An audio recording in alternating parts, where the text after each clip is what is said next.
আপনি আমি ঈশ্বরের অতি উত্তমতায় সৃষ্টি। বাক্য বলছে, আদিতে ঈশ্বর আকাশমণ্ডল পৃথিবী সৃষ্টি করলেন।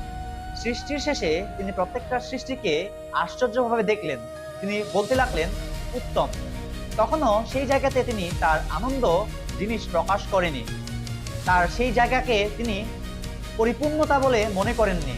যখনই আমরা সৃষ্টি হলাম তার প্রতিমূর্তিতে, তখনই সেই জায়গাতে তিনি তার আনন্দ প্রকাশ করেছেন। সেটা হচ্ছে এভাবে, অতি উত্তম। অর্থাৎ ঈশ্বর যিনি নিজ প্রতিমূর্তিতে আমাদেরকে তৈরি করেছেন।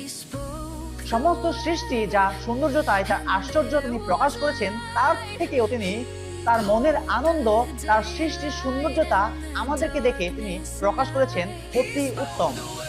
যদি তার সৃষ্টির একটু গভীরে আমরা যাই, আমরা যদি কল্পনা করি, চিন্তা করি, তাহলে সেই জায়গাতে আমরা খুঁজে পাই যে সমস্ত জিনিস থেকে সমস্ত যে ভালো আমরা আমাদের এই দৃষ্টিতে দেখতে পাচ্ছি, তার থেকেও ঈশ্বর সমস্ত নিগূঢ় সেই চিন্তার মধ্য দিয়ে আমাদেরকে তৈরি করেছেন, যেন আমরা বলতে না পারি যে আমার থেকে এটা ভালো। এই সমস্ত ভালো মন্দ আমরা যেন বলতে না পারি। এই জন্য সব থেকে আমরা এক কথায় যদি বলি, খাঁটি সোনা সেই মতো করে আমাদেরকে তৈরি করেছেন, যেটা কিনা অনেক মূল্য, অনেক দাম, সেই মতো করে আমাদেরকে তৈরি করেছেন। এই জন্য এই ঈশ্বরের সৃষ্টি, আপনার আমার যে উত্তমতায় আমাদেরকে দেওয়া, এটার মাধ্যমে ঈশ্বর চায় যেন আমরা তাকে জানতে পারি, আমরা যেন তাকে প্রশংসা দিতে, ধন্যবাদ দিতে যেন ভুলে না যাই।